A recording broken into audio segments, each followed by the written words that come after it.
The crystal water glass shattered against the marble floor. 3 seconds later, his fist connected with her face. She was 8 months pregnant, standing at her own dinner table, surrounded by guests who watched in frozen horror. But here's what her millionaire husband didn't know. The butler was recording everything, and he had been recording for 6 months. What Theodore Ashworth thought was a moment of rage was actually his wife's final move in a chess game she had been playing for 11 months. A game that would cost him his freedom, his fortune, and everything he thought he controlled. This is not just a story about betrayal. This is a story about a woman who turned her prison into a trap, who transformed her fear into a weapon, who made her abuser's worst nightmare come true.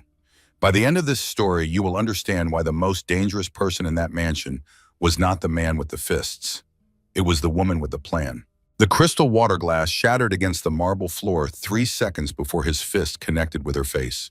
Eloise Ashworth did not see the blow coming. She heard it first.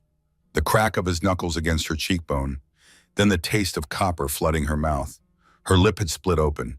Blood dripped onto the white linen tablecloth like red wine spilling in slow motion. She gripped the edge of the mahogany dining table. 8 months pregnant, she refused to fall. Her knees wanted to buckle, her body screamed at her to collapse, but she would not give him that satisfaction. Not tonight, not with witnesses watching. The dining room of the Ashworth estate had never been so silent. 5 people sat frozen around the table. Garrett Holbrook, her husband's business partner, had stopped mid-bite. His fork hovered in the air. His wife Deborah pressed a napkin to her mouth. Her eyes were wide with horror. At the head of the table, Vivian Ashworth, her mother-in-law, simply stared, not at Ellie, at her son, as if she had seen this before. Theodore Ashworth III stood over his wife. His hand was still raised. His chest heaved with rage. The charming smile he wore for the world had vanished completely. In its place was the monster Ellie had lived with for 5 years. "Did you just correct me, sweetheart?" His voice was ice. "In front of my guests?" Ellie touched her lip. Her fingers came away red.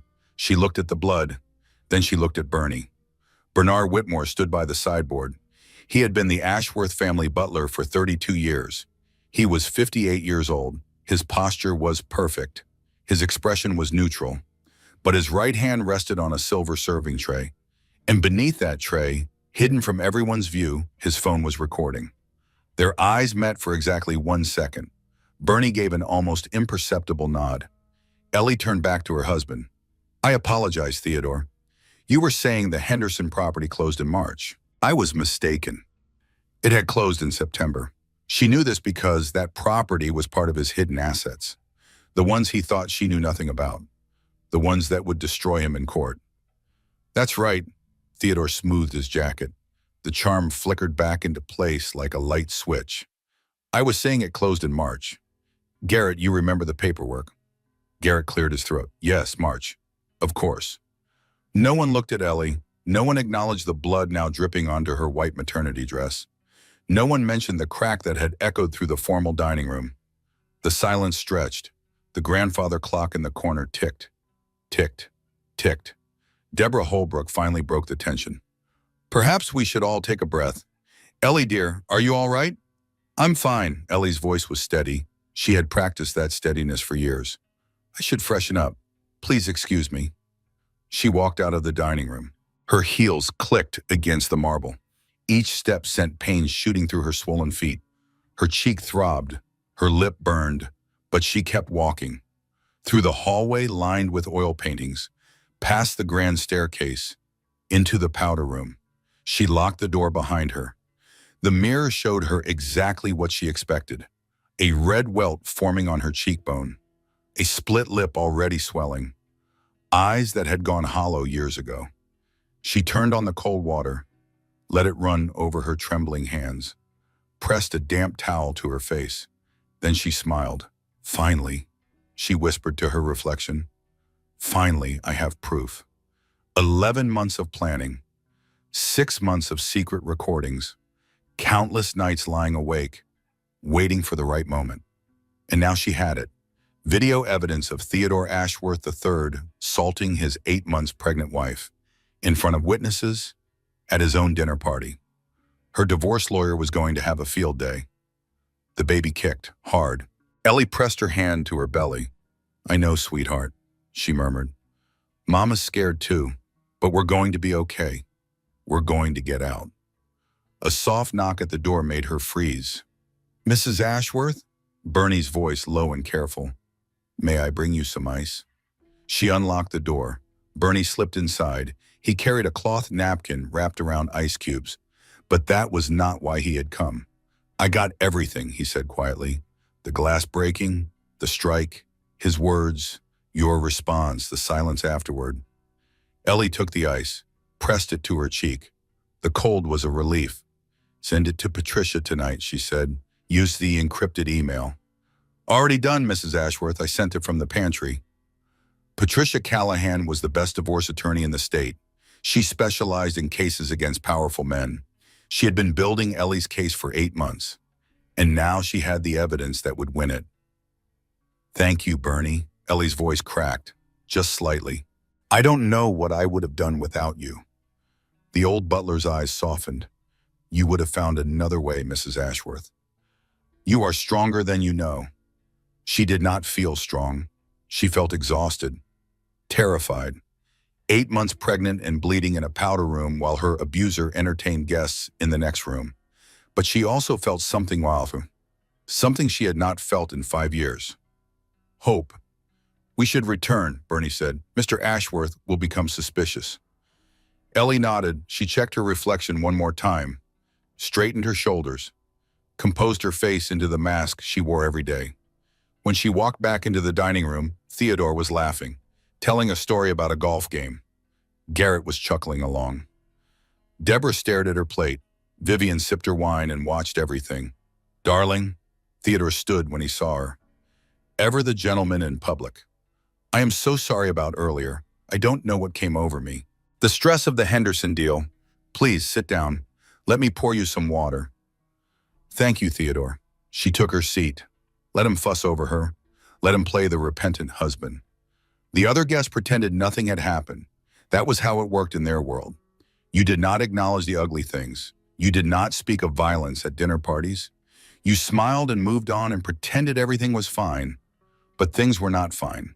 And after tonight, they never would be again. Ellie ate her dessert, made small talk about the charity gala next month, complimented Deborah's new earrings, played the perfect hostess despite the blood that had dried on her dress. At 10:30, the guests had finally left. Garrett shook Theodore's hand at the door. Deborah hugged Ellie carefully, avoiding her injured cheek. "Take care of yourself, dear," Deborah whispered. There was something in her voice, something that sounded almost like a warning. Then they were gone. And Ellie was alone with her husband. Theodore closed the front door, locked it, turned to face her. "I hope you learned your lesson tonight," he said. His voice was casual, as if discussing the weather. "I will not be embarrassed in front of my associates." "I understand." Ellie kept her eyes down, submissive. That was what he wanted. "Good." He loosened his tie, headed for the stairs. "I'm going to bed. Try not to disturb me when you come up." She listened to his footsteps fade, heard the bedroom door close. Only then did she exhale. Bernie appeared beside her, silent as always. "The video is with Mrs. Callahan," he confirmed. "She has already responded. She says it is exactly what she needed." Ellie closed her eyes. 11 months of fear, 11 months of planning, 11 months of playing the dutiful wife while secretly building her escape. Tonight was the beginning of the end. She pressed her hand to her belly again. The baby had quieted. "We did it, sweetheart," she whispered. "We did it. Now we just have to survive a little longer." Bernie cleared his throat. "Mrs. Ashworth, there is something else. Mrs. Callahan believes, given the severity of tonight's incident, you should not wait. She wants to file the papers this week." This week? Ellie had expected to wait until after the baby was born, to have more time to prepare. But Patricia was right. After tonight, waiting was dangerous. Theodore had hit her before, but never this hard, never in front of witnesses. He was escalating, and a man who would punch his pregnant wife at a dinner party was a man capable of much worse. "Tell her yes," Ellie said. "File the papers. I'm ready." Bernie nodded. Something that might have been relief crossed his weathered face. I will have everything prepared, Mrs. Ashworth. You will not face this alone. Ellie looked at the butler who had become her unlikely savior. The man who had watched Theodore's father abuse Theodore's mother for years.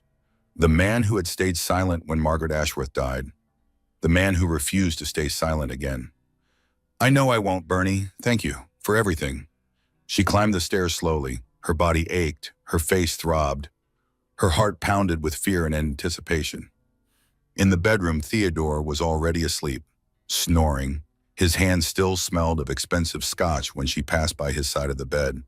Ellie lay down carefully, stared at the ceiling, counted the ornate moldings she had once thought were beautiful. Now they looked like prison bars. 11 months ago, everything had changed. When she discovered she was pregnant. When she realized she could not bring a child into this nightmare. Tonight, everything would change again. She placed both hands on her swollen belly, felt her daughter kick, strong, live, fighting, just like her mother. The pregnancy test had 2 pink lines. Ellie sat on the bathroom floor of the Ashworth estate. The cold marble seeped through her silk robe. Her hands shook so badly she could barely hold the plastic stick.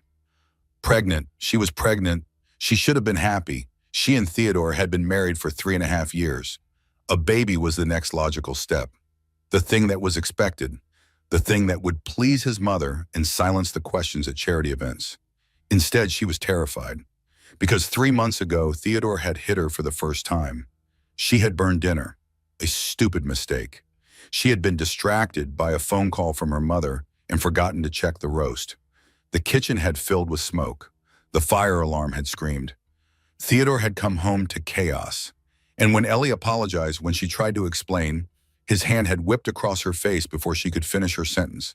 The backhand had sent her stumbling into the counter. Her hip had bruised. Her cheek had stung for days. Afterward, he had cried.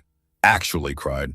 Theodore Ashworth III, who never showed weakness, had knelt before her and begged forgiveness. I don't know what happened, he had said. I've been under so much pressure. The deal with Garrett is falling apart. I took it out on you.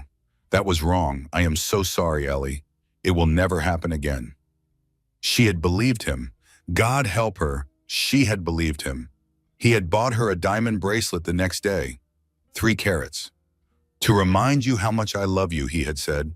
She still wore it sometimes when he wanted her to, when he needed to show the world what a generous husband he was. But it had happened again. 2 months after the slap, he grabbed her arm during an argument about her mother visiting. His fingers left bruises that lasted 2 weeks. She wore long sleeves to the country club. Told herself it was an accident. He hadn't meant to grip so hard. Then he threw her phone across the room because she was texting Marcy, her best friend from college. The screen shattered. He bought her a new one the next day. What he didn't tell her was that he had installed tracking software. She found it 3 weeks later when the phone started glitching. By then, the man she had married had disappeared completely. In his place was someone cold, controlling, cruel, and now she was pregnant with his child. Ellie stared at those 2 pink lines, felt her stomach turn, not from morning sickness, from fear. What kind of life would her baby have? Growing up in this house, watching their father hurt their mother, learning that love came with bruises and apologies and diamond bracelets. She thought about her own childhood. Her mother, Ruth, had raised her alone after her father left. They had been poor. They had struggled. But Ruth had never let anyone hurt her daughter. Had never let anyone make Ellie feel small or afraid. I was so stupid, Ellie thought. The signs were all there. Marcy tried to warn me. Mom had concerns. But I thought I knew better. I thought Theodore was different. He had seemed different at first. Charming, attentive, wealthy beyond anything Ellie had ever known. He had swept into her life when she was a struggling interior designer, barely making rent. He had taken her to 5-star restaurants and private jets and European vacations. The fairy tale proposal had happened in Paris, on the Eiffel Tower, with a ring that cost more than her mother's house. Everyone had said she was so lucky, so blessed, to catch a man like Theodore Ashworth III. No one saw what happened behind closed doors. The bathroom door rattled. Ellie shoved the pregnancy test into her robe pocket. Ellie? Theodore's voice was impatient. Are you almost done? I need to shower before the board meeting. Just a minute. She flushed the toilet, ran the water, checked her face in the mirror. She looked pale, frightened. She pinched her cheeks, forced a smile, opened the door. Theodore pushed past her without a word. He was already undressing, already focused on his next meeting, his next deal, his next conquest. He did not notice that his wife's world had just tilted on its axis. Ellie went downstairs. Bernie was setting out breakfast in the sunroom. Fresh fruit, croissants, coffee that she suddenly could not stomach. "Good morning, Mrs. Ashworth." Bernie's voice was formal, professional, but his eyes were kind. "May I bring you some tea instead?" She nodded, sank into a chair, stared out at the manicured gardens that she had once loved. Now they felt like the walls of a very beautiful prison. Bernie returned with chamomile tea, set it before her, hesitated. "Mrs. Ashworth," he said quietly, "if I may be so bold, you seem troubled this morning." Ellie looked up at the butler. In 3.5 years of marriage, Bernie had been a constant presence. Always professional, always discreet. She knew almost nothing about him personally, but she had seen the way he watched Theodore sometimes. The flicker of something in his eyes that looked almost like disgust. "I'm fine, Bernie, just tired." He nodded, but he did not leave immediately. Instead, he straightened the silverware that did not need straightening. "I have served this family for 32 years, he said. His voice was barely above a whisper. "I served Mr. Ashworth Sr. before his passing, and Mrs. Margaret Ashworth before her accident." Ellie's hand tightened on her teacup. Margaret Ashworth, Theodore's mother, who had died from a fall down the stairs when Theodore was 25. "I saw many things in this house, Mrs. Ashworth. Things I wish I had not seen. Things I should have spoken about, but did not." He met her eyes. The kindness there had sharpened into something else, something fierce. "I will not make that mistake again." Then he was gone. Back to the kitchen, back to his duties, as if the conversation had never happened. Ellie sat frozen. Her tea grew cold. Her mind raced. Bernie knew. He knew what Theodore was, what Theodore did, and he was offering something, an alliance, a witness, a way out. But she could not think about that now. She had a more immediate problem. She was pregnant, and she had to decide what to do about it. 2 weeks later, she sat in Dr. Caroline Webb's office for her first prenatal appointment. Dr. Webb was highly recommended, expensive, the kind of doctor wealthy women in the city trusted with their pregnancies. She was also observant. "Mrs. Ashworth," Dr. Webb's voice was gentle, "I noticed some bruising on your wrist during the examination. Would you like to tell me about that?" Ellie's heart stopped. She had forgotten about the bruise. Theodore had grabbed her 2 days ago when she asked about attending her mother's birthday. "I bumped into a door frame," she said. The lie came automatically now. "I'm so clumsy." Dr. Webb did not look convinced, but she did not push. "I understand." She wrote something on her notepad. "Mrs. Ashworth, I want you to know that this office is a safe space. Anything you tell me is confidential. And if you ever need to talk about anything at all, I am here." She handed Ellie a business card. It had her direct line, not the office number, her personal cell phone. "If you ever need to reach me," Dr. Webb said carefully, "for any reason, day or night, please call." Ellie took the card. Her hand was trembling. She tucked it into the lining of her makeup bag where Theodore would never look. "Thank you, Dr. Webb." Her voice was barely a whisper. "I appreciate that." She did not call. Not that day, not that week. She was still telling herself that things would get better, that the pregnancy would change Theodore, that he would become the man she had married. But things did not get better. They got worse. Theodore was furious when she told him about the baby. Not happy, not excited, furious. "I suppose you'll finally be useful for something," he had said. Cold, dismissive, as if she were a piece of equipment that had finally started working. That night, lying in bed while he slept, Ellie made a decision. She would not raise her child in this house. She would not let her baby grow up watching their mother flinch at footsteps. She would not perpetuate this cycle of violence. She was going to get out. She pressed her hand to her still, flat stomach, whispered into the darkness, "I won't let him do this to you. I promise. I'm going to get us out of here, whatever it takes."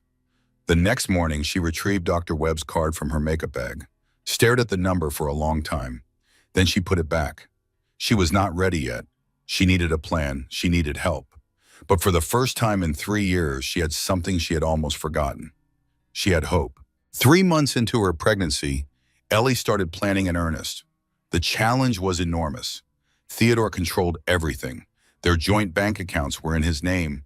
The credit cards were in his name. Her car had GPS tracking that he monitored from his phone. Her new phone had tracking software too. She had no money of her own, no resources, no way to escape without him knowing. She had signed a prenuptial agreement before their wedding. At the time, it had seemed reasonable.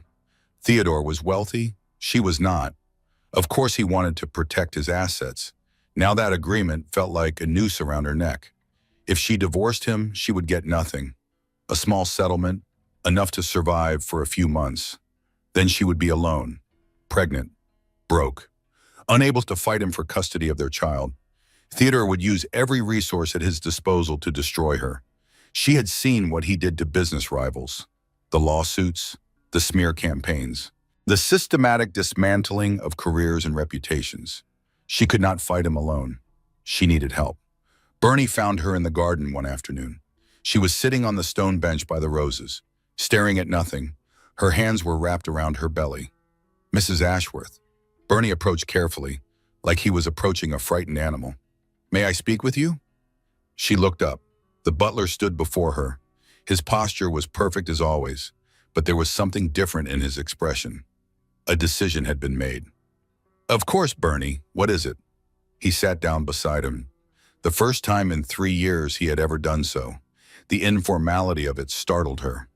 "I told you I would not make the same mistake again," he said quietly. "I meant it." Ellie waited. Her heart was pounding. "I served Margaret Ashworth for 15 years, Bernie continued. "She was a kind woman, a gentle woman. She deserved better than what she received." "What do you mean?" Bernie was silent for a long moment. When he spoke again, his voice was barely audible. "The official story was that Mrs. Margaret fell down the stairs. A tragic accident. But I was there that night, Mrs. Ashworth. I saw what really happened." The blood drained from Ellie's face. "What did you see?" "I saw Mr. Ashworth Sr. push her." The words hung in the spring air. A bird sang somewhere in the garden. The fountain bubbled peacefully, and Ellie's entire understanding of her husband's family shifted. "Theodore's father murdered his mother?" Bernie nodded slowly. "I was young then, afraid. Mr. Ashworth Sr. threatened me, said he would destroy me if I spoke. I believed him, so I stayed silent. For 30 years I have carried that guilt." His weathered hands trembled. For the first time, Ellie saw the old man beneath the professional facade. "I watched Theodore grow up," Bernie said. "I watched him become his father. The same temper, the same cruelty, the same need to control. I told myself it was not my place to interfere, that I was only a servant." He turned to look at her directly. His eyes were wet. "Then I saw what he did to you, Mrs. Ashworth. The bruises you try to hide, the way you flinch when he raises his voice, and I knew I could not stay silent again." Ellie's own eyes filled with tears. "Bernie, I don't know what to say." "Say that you will let me help you. I have resources, contacts. I can document what he does. I can record evidence. I can help you build a case that will set you free." "Why would you do this? You've served this family for decades. Theodore pays your salary." Bernie smiled sadly. "Theodore pays for my labor, Mrs. Ashworth. He has never earned my loyalty. Margaret Ashworth earned that, and I failed her. I will not fail you." Something broke inside Ellie then. The dam she had built around her emotions crumbled. She began to cry. Not delicate tears. Deep, wrenching sobs that shook her whole body. Bernie handed her a handkerchief, waited patiently while she wept.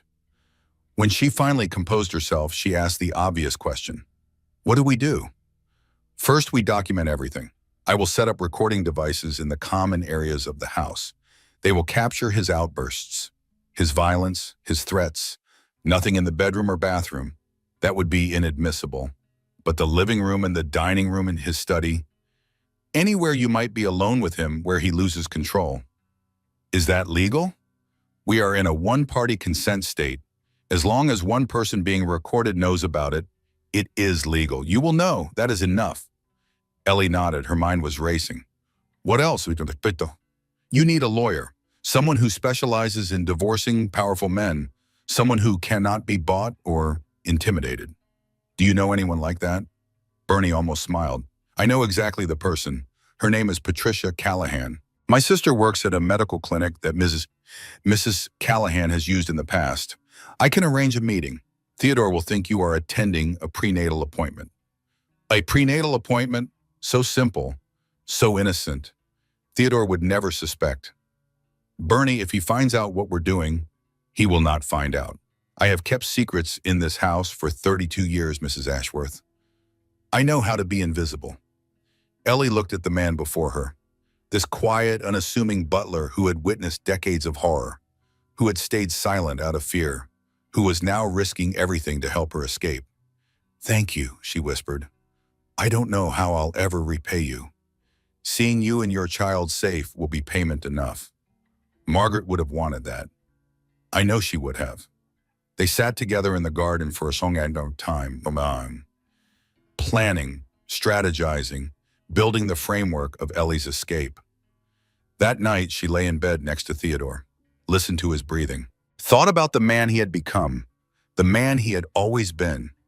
She had married a monster, the son of a monster, in a house built on secrets and violence. But she was going to tear it all down. 2 weeks later, Ellie sat in Patricia Callahan's office. The meeting had been arranged exactly as Bernie planned. Theodore thought she was seeing Dr. Webb. Instead, Bernie's sister had driven her to a discreet location downtown. Patricia Callahan was not what Ellie had expected. She was in her early 50s, plain-faced, practical. No designer clothes or expensive jewelry, just sharp eyes and sharper questions.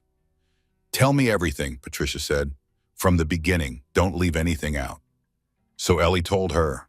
The slap, the grabbing, the throwing, the isolation from friends and family, the tracking on her phone and car, the controlling of finances, the way Theodore could shift from charming to terrifying in seconds. Patricia listened without interrupting, took careful notes. When Ellie finished, she sat back in her chair. Mrs. Ashworth, what you're describing is textbook domestic abuse. The physical violence is only part of it. The financial control, the isolation, the monitoring, these are all tactics abusers use to keep their victims trapped. Hearing it laid out so clinically was both validating and horrifying. Can you help me? I can, but I need to be honest with you about what we're facing. Patricia pulled out a copy of the prenuptial agreement. This document is ironclad. In a standard divorce, you would walk away with almost nothing. A small settlement, maybe a few $100,000. Against Theodore Ashworth's lawyers, that money would disappear in custody battles within a year. Ellie's heart sank. So there's nothing I can do? I didn't say that. Patricia leaned forward. The prenup has a morality clause. Section 12, paragraph 3. If either party is convicted of a felony during the marriage, the agreement is void. The injured party is entitled to half of all marital assets, half of $200 million. If we can prove domestic violence, Patricia continued, if we can get a conviction, you would be entitled to $100 million, plus primary custody of your child, plus whatever hidden assets we uncover. Hidden assets? Patricia smiled grimly. Men like Theodore always have hidden assets. Shell companies, offshore accounts, real estate and family members' names. We find those, and the numbers get even bigger. Ellie's head was spinning. $100 million. Custody of her baby. Freedom from Theodore forever. What do you need from me? Evidence, documentation, medical records, witness testimony. The more we have, the stronger our case. Can you get me those things? Ellie thought of Bernie, of the recording devices he was preparing, of Dr. Webb's careful documentation. Yes, she said, I can get you everything. Patricia nodded. Good. Then let's get to work. Over the next 2 months, the pieces fell into place. Bernie installed tiny cameras in the living room and dining room, hidden in picture frames and potted plants. They captured Theodore's outbursts, his threats, The time he threw a vase at Ellie's head and missed by inches. Dr. Webb documented every injury, carefully, clinically, creating a paper trail that would hold up in court. And Ellie learned to survive, to play the dutiful wife, to apologize when Theodore raged, to agree when he demanded, to be invisible until she could escape. She also discovered something else. Theodore was planning too. Bernie found the evidence. Financial records hidden in Theodore's study. Shell companies in the Cayman Islands. Real estate in Vivian's name that Theodore had purchased. An account in Switzerland that didn't appear on any tax return. He's moving money, Bernie told her one afternoon. Large sums into accounts you don't have access to. I believe he's planning to leave you with nothing when the baby comes. Ellie stared at the documents.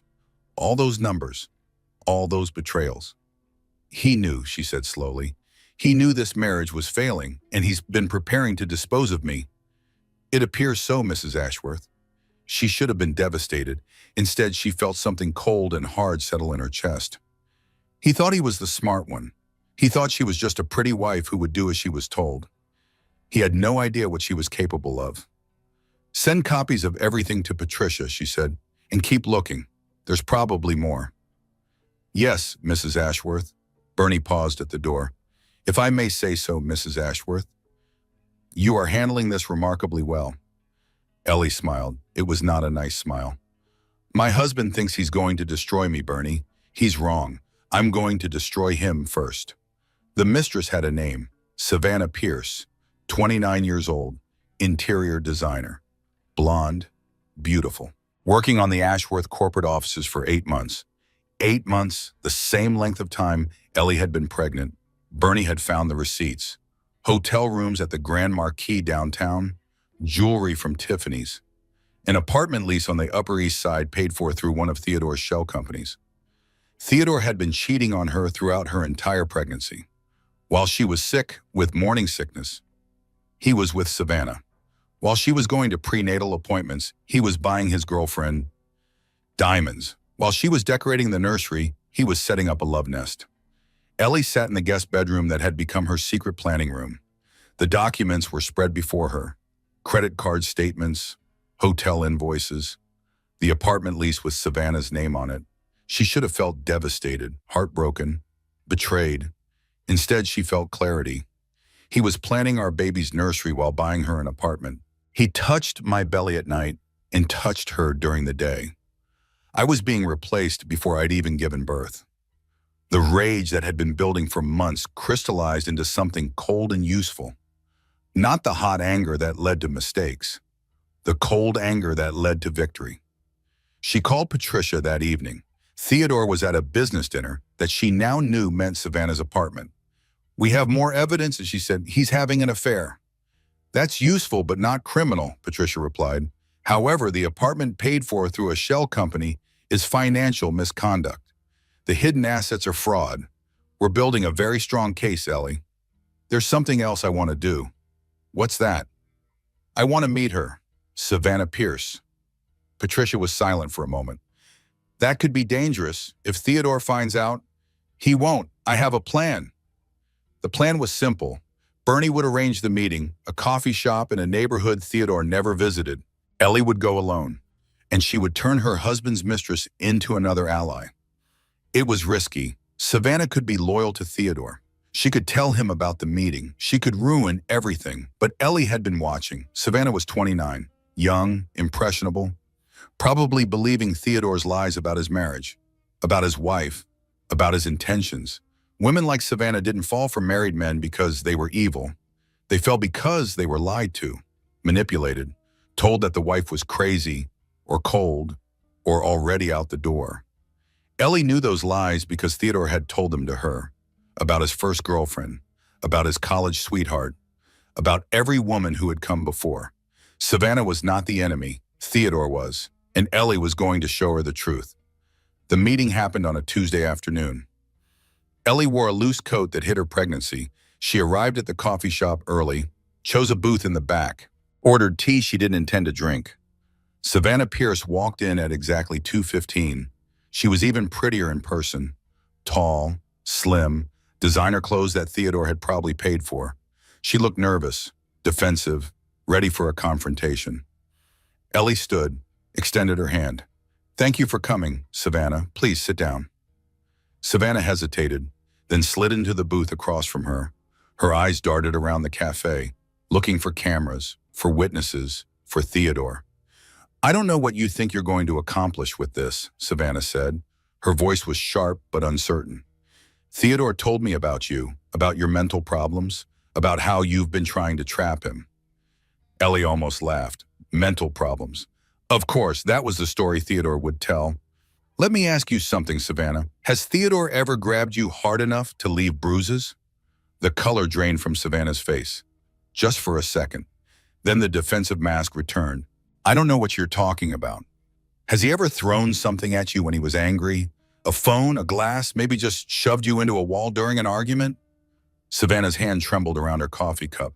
"He told you I was crazy," Ellie continued, "that I was unstable, that our marriage was already over, that he was just staying until, what, until some business deal closed, until the timing was right?" "He said you were separated." Savannah's voice was quieter now. "That you were staying for the money, that you didn't care about each other anymore." "We're not separated. We've never been separated. I've been living with him, sharing his bed, carrying his child for 8 months. The same 8 months he's been seeing you." She slid a folder across the table. Inside were the medical records, the photographs of bruises, Dr. Webb's careful documentation of injuries. "This is what Theodore does to women he claims to love. This is what he did to me. And in 6 months, when he's tired of you, he'll do the same." Savannah stared at the folder. Her hands shook as she opened it, turned the pages, saw the photographs of Ellie's bruised arms, her swollen face, the medical notes detailing injuries inconsistent with patient's explanation. "I didn't know." Her voice cracked. "He told me you were, he said," he lied. "That's what men like Theodore do. They lie, they manipulate, they charm you until you're trapped. Then they show you who they really are." Savannah looked up, her eyes were wet. "There was another woman before me, wasn't there?" Ellie nodded. 3 others, that I know of. Bernie found evidence of affairs going back 15 years. Theodore's father was the same way, his grandfather too. Probably. It's a pattern." "Oh God," Savannah pressed her hands to her face. "Oh God, I'm such an idiot." "You're not an idiot. You were deceived. There's a difference." They sat in silence for a long moment. Savannah processed. Ellie waited. Finally, Savannah spoke. "What do you want from me?" "Nothing if you don't want to give it. I'm not here to threaten you or make demands. I just wanted you to know the truth." She stood, gathered her purse. "I'm leaving the folder. You can do whatever you want with it. Throw it away, show it to Theodore, or—" She paused, met Savannah's eyes. "Or you can save yourself the way I'm trying to save myself. You have access to things I don't. Financial records, emails, conversations, the evidence of what he's hiding. And if I get that evidence," Ellie pulled a business card from her purse. "Patricia Callahan's name and number. Call this woman. She can help you too. Whatever Theodore promised you, he won't deliver. Men like him never do. But Patricia can help you protect yourself." She left the card on the table, walked toward the door. "Ellie," Savannah's voice stopped her. "I'm sorry for everything. I really didn't know." Ellie looked back at the young woman. So pretty, so naive, so much like Ellie herself had been 4 years ago. "I know you didn't. That's why I'm here." She walked out of the cafe without looking back, but she left the folder, and she left the card. 2 weeks later, Patricia called with news. "Savannah Pierce reached out to me," the lawyer said. "She has bank statements, emails, proof of the hidden assets that we couldn't find on our own." Ellie closed her eyes, relief washed through her. "She's willing to provide evidence against Theodore? More than that, she's willing to testify if needed. Theodore promised her he would leave you after the baby was born, that they would be together. Now she knows he was lying. The enemy of my enemy is my friend." Ellie had gambled and won. What happens now? Now we have everything we need: medical records, video evidence, financial fraud, witness testimony. All we need is one more thing. "What's that?" Patricia's voice was careful. measured. We need Theodore to commit an act of violence that cannot be denied, something witnessed, something recorded, something that will guarantee a criminal conviction. Ellie's hand moved to her belly. The baby kicked. I think I know how to make that happen. 7.5 months pregnant. The dinner party was 3 weeks away. Ellie planned every detail with military precision. The guest list, the menu, the seating arrangement, the timing of when she would make her move. Theodore had to believe it was his idea. That was crucial. If he suspected she had manipulated the situation, everything would fall apart. So she planted seeds. Darling, I was thinking we haven't entertained in months. She made her voice casual, wifely, boring. People might start to talk. Theodore looked up from his laptop. Talk about what? About us, about the baby, about why we're suddenly so private. She shrugged. You know how the country club wives gossip. I just thought a small dinner party might quiet things down. He considered this. Theodore cared deeply about appearances, about what people thought, about maintaining the image of the perfect, successful businessman with the perfect, beautiful wife. That's not a terrible idea, he admitted. Who would we invite? Garrett and Deborah, of course, and your mother.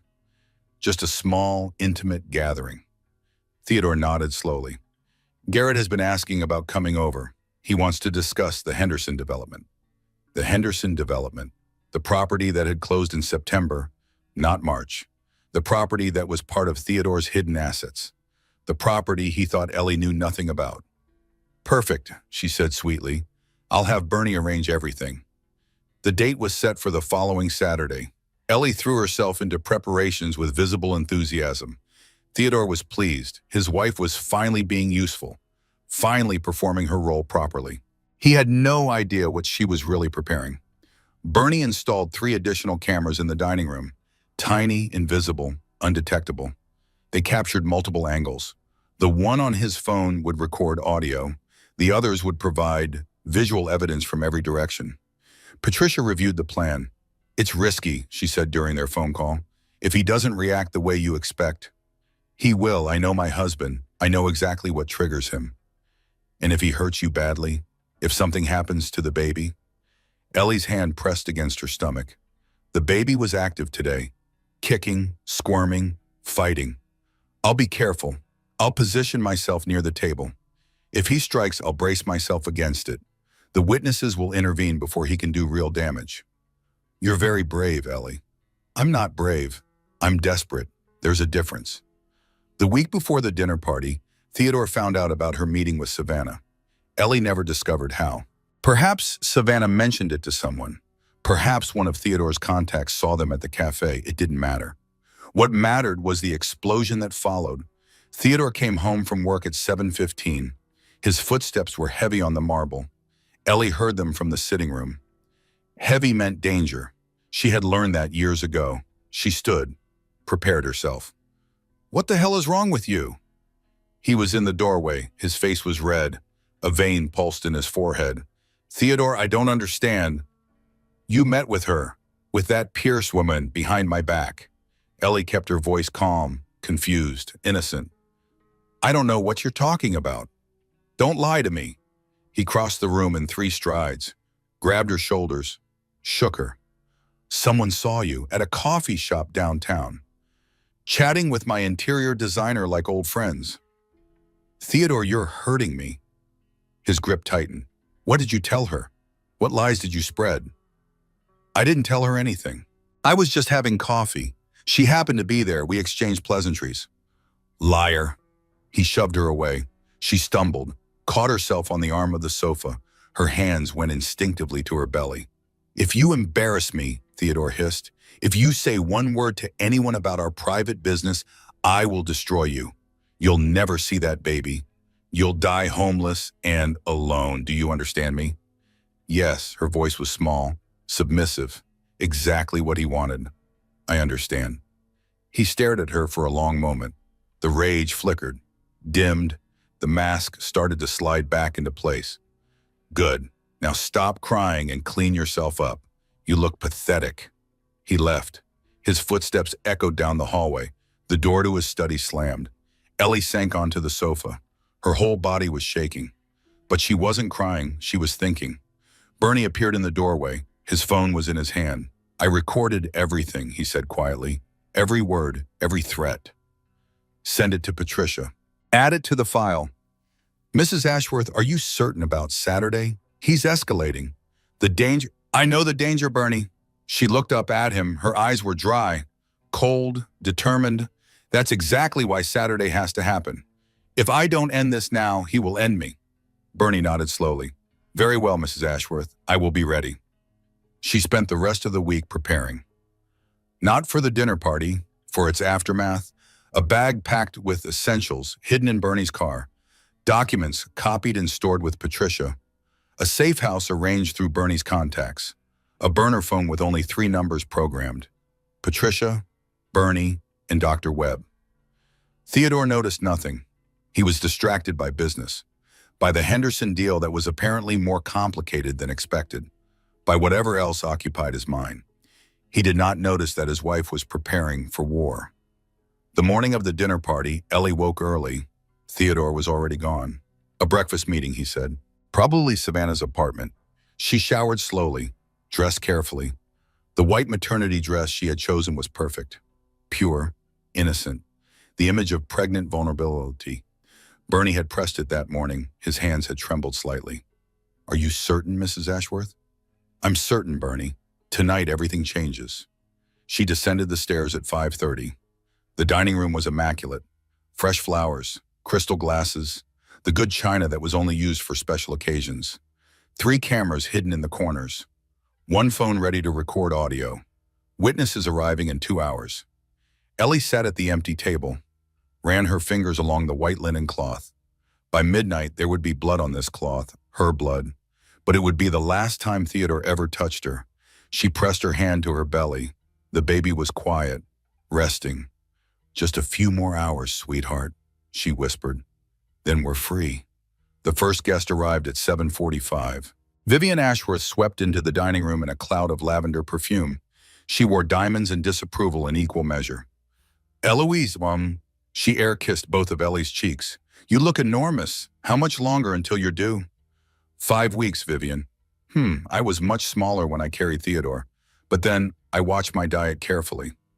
Ellie smiled, the same smile she had worn for 4 years, polite, blank, giving nothing away. Garrett and Deborah Holbrook arrived at 8.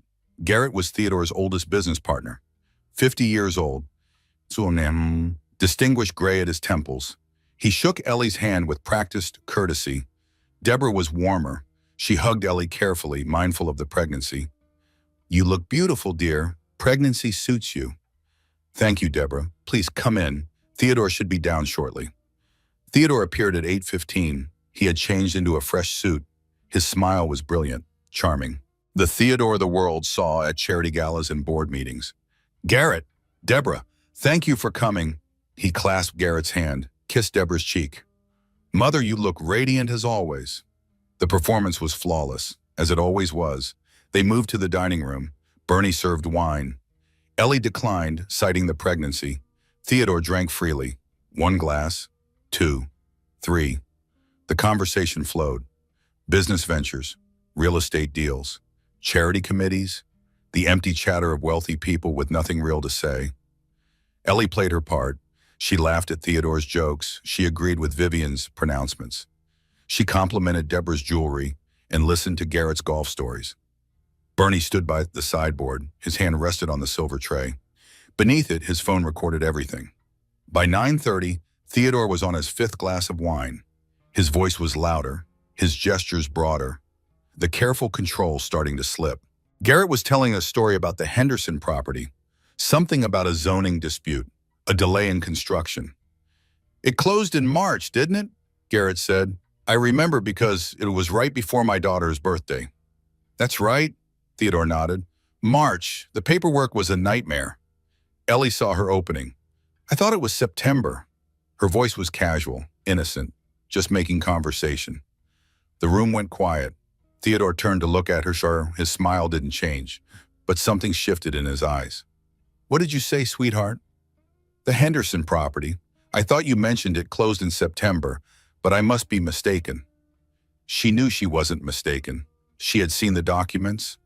The property had closed in September, and it had been purchased through one of Theodore's hidden shell companies, a company that didn't officially exist. If Theodore acknowledged September, he would reveal the shell company to Garrett. If he insisted on March, he would contradict legal documents. Either way, she had exposed a lie. Theodore's smile tightened. It was March, darling. You're confused. Of course, I apologize. You were saying, Garrett? The conversation resumed, but something had changed. Theodore's grip on his wine glass was white-knuckled. His jaw was clenched. Ellie could feel his rage building. She knew the signs. The temperature in the room seemed to drop. The next 20 minutes were excruciating. She could see Theodore struggling to maintain composure. Each time she spoke, his eyes narrowed. Each time she smiled, his mouth tightened. By 10, the tension was suffocating. Even the guests felt it. Deborah kept glancing between Theodore and Ellie. Garrett's laugh had become nervous. Even Vivian, usually oblivious, had grown quiet. Dessert was served, a chocolate torte that Ellie couldn't taste. Her hands were steady as she lifted her fork. Her heart was pounding. Theodore emptied his 6th glass of wine, and Ellie made her final move. Theodore, I forgot to mention, I ran into Judge Hendricks at the market yesterday. He asked about the Henderson property. Something about the closing date? It was a lie. She had never met Judge Hendricks, but the name was significant. Hendricks was the judge who had overseen the property transfer. If he was asking questions, something was wrong. Theodore's mask cracked. You spoke to Judge Hendricks? Just briefly. He seemed curious about the timeline. Theodore slammed his wine glass on the table. The crystal stem shattered. Red wine spilled across the white linen like blood. Did you just correct me, sweetheart? His voice was ice. In front of my guests? Ellie opened her mouth to respond. His fist connected with her face. The force of the blow snapped her head to the side. She tasted blood. Her lip had split open. Pain exploded across her cheekbone. But she did not fall. 8 months pregnant, she gripped the table edge. She refused to fall. The silence that followed was absolute. Deborah gasped. Garrett froze with his fork halfway to his mouth. Vivian's wine glass stopped midway to her lips, and Bernie, stationed by the sideboard, held his phone steady, recording every second. Theodore, Garrett's voice was strangled. That's enough. But Theodore wasn't listening. The mask was gone. Only the monster remained. He grabbed Ellie's arm, yanked her from her chair, dragged her toward the doorway. If you think you can embarrass me, he snarled, you're even stupider than I thought. He threw her toward the stairs. She caught herself on the banister, her hands wrapped around the polished wood, her belly pressed against the railing. One more push, one more shove, and she would fall. Deborah screamed, "Someone call 911!" Theodore froze. Reality crashed back into his eyes. He looked at his wife, at the blood on her face, at the witnesses staring in horror. This is a private matter. His voice was hoarse. Everyone needs to calm down. No, Garrett stood. His face was pale. Deborah, make the call. Deborah already had her phone out. Her hands were shaking, but her voice was clear. I need an ambulance and police. There's been an assault. Theodore lunged toward her. Garrett stepped between them. Don't, Theodore. Just don't. For a moment, Ellie thought Theodore would hit Garrett too. His fists were clenched. His whole body trembled with rage. Then something in his eyes shifted. The businessman took over, calculating, assessing, recognizing that he had lost. Fine. He smoothed his jacket, tried to reassemble the mask. It was a misunderstanding. Ellie provoked me. She'll tell you. He turned to his wife. His smile was back. Charming, reasonable. Tell them, sweetheart. Tell them it was a misunderstanding. Ellie straightened. Blood dripped from her lip onto her white dress. Her hand cradled her belly. No, her voice was clear, strong. It wasn't a misunderstanding. You hit me, in front of witnesses, and everything is on video. Theodore's face went white. Bernie stepped forward. His phone was in his hand. I have recorded the entire evening, Mr. Ashworth. Every word, every action. The footage has already been transmitted to Mrs. Ashworth's attorney. The sound of sirens approached in the distance. Theodore looked at his wife, at his butler, at the guests who would testify against him. You set me up. His voice was barely a whisper. This whole thing was a trap. Ellie smiled. It was not a nice smile. Yes, Theodore, it was. And you walked right into it. The sirens grew louder. Red and blue lights flashed through the windows. Then a sharp pain shot through Ellie's abdomen. She gasped, doubled over. Ellie? Deborah rushed to her side. Ellie, what's wrong? Another contraction, stronger, more urgent. The baby. Ellie's voice cracked. The baby's coming. The ambulance ride was a blur of sirens and fluorescent lights. Ellie lay on the stretcher. Contractions tore through her body in relentless waves. Too fast, too strong. 8 weeks early, a young paramedic held her hand. His name tag said Ryan. He had kind eyes. You're going to be okay, Ryan said. Both of you. Just breathe. Ellie breathed, in and out, but her mind was elsewhere. Theodore was being arrested. She had seen the handcuffs through the ambulance doors before they closed. Garrett was giving a statement to the police. Bernie had handed over his phone with the video evidence. Everything she had planned was happening. But she had never expected this. Premature labor, triggered by trauma, by fear, by a blow from her husband that had sent her body into crisis. If her baby didn't survive, none of it mattered. The money, the freedom, the victory, none of it meant anything if Charlotte died. Charlotte, she had chosen the name months ago, after Theodore's grandmother. A peace offering to Vivian. A strategic move in her careful game. Now it was just a name, a hope, a prayer. The hospital rushed toward them. Bright lights, automatic doors, nurses in scrubs running alongside the stretcher. She's 8 months pregnant, Ryan called out. Premature labor triggered by assault. She's also got facial contusions, split lip, possible cheekbone fracture. They wheeled her into a room. Machines beeped. Voices shouted instructions. Someone started an IV. Someone else attached monitors to her belly. Dr. Webb appeared. Her calm face was a lifeline in the chaos. Ellie, I'm here. You're at St. Mary's. We're going to take care of you. The baby. Ellie grabbed Dr. Webb's hand. Please, save my baby. We're going to do everything we can, but I need you to stay calm. Your blood pressure is through the roof. Stress is making the contractions worse. Stay calm. Her husband had just punched her in the face. She was in premature labor. She might lose her daughter. How was she supposed to stay calm? Another contraction hit. She screamed.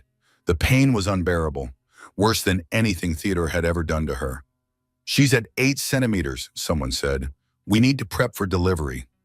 It's too fast, Dr. Webb replied. The baby's heart rate is dropping. We need to do an emergency C-section. Everything happened quickly after that. Consent forms signed with shaking hands, a surgical gown, a cold operating room, faces covered with masks looking down at her. You're going to feel some pressure, the anesthesiologist said. Then you'll feel nothing below your chest. The numbness spread. Ellie stared at the ceiling. The fluorescent lights blurred through her tears. This was supposed to be a moment of joy. The birth of her first child. Instead, she was alone, beaten, terrified. Her mother was hundreds of miles away. Her best friend hadn't spoken to her in years. Her husband was in a jail cell. She had never felt so alone in her life. I might die, she thought. My baby might die. And he wins. After everything, Theodore wins. The thought was unbearable. We're delivering now, Dr. Webb said. You'll feel some tugging. Ellie felt nothing, just pressure. The doctors worked behind the blue curtain. Minutes passed, hours. Time lost all meaning. Then a cry, a thin, reedy cry, the most beautiful sound Ellie had ever heard.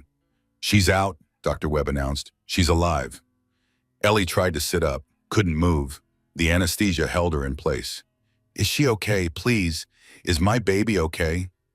A nurse appeared with a tiny bundle, so small, so fragile, pink skin and dark hair and eyes squeezed shut. 4 pounds, 6 ounces, the nurse said. She's small, but she's fighting, just like her mama. Ellie looked at her daughter, at this tiny person she had protected for 8 months, through the beatings, through the fear, through the planning and scheming and desperate hoping. Charlotte Ruth Ashworth, born 5 weeks early, born in chaos and trauma, but alive, breathing, fighting. Ellie started to cry, not from pain this time, from relief so profound it felt like drowning. Can I hold her? Just for a moment. She needs to go to the NICU, but she's stable. She's going to be fine. They placed Charlotte in Ellie's arms.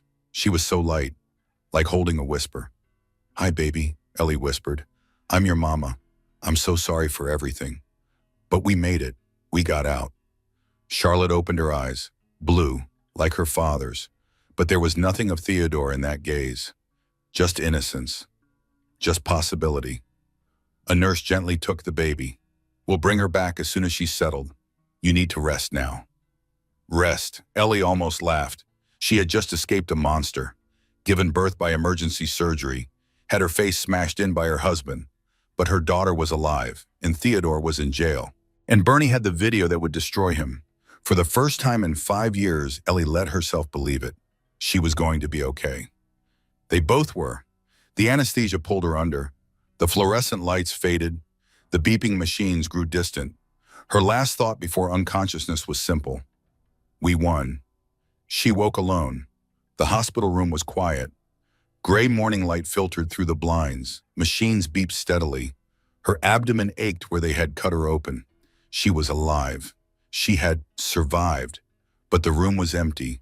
Her arms were empty. Panic seized her. Charlotte? Her voice cracked. Where's my baby? A nurse appeared immediately. Calm, professional. Mrs. Ashworth, you're awake. Charlotte is in the NICU. She's doing well. Would you like to see her? Ellie nodded frantically, tried to sit up. Pain shot through her incision. Carefully, the nurse said. You just had major surgery. Let me help you. They wheeled her to the NICU in a wheelchair. The hallways were long and sterile. Other patients passed by, other families with their own crises.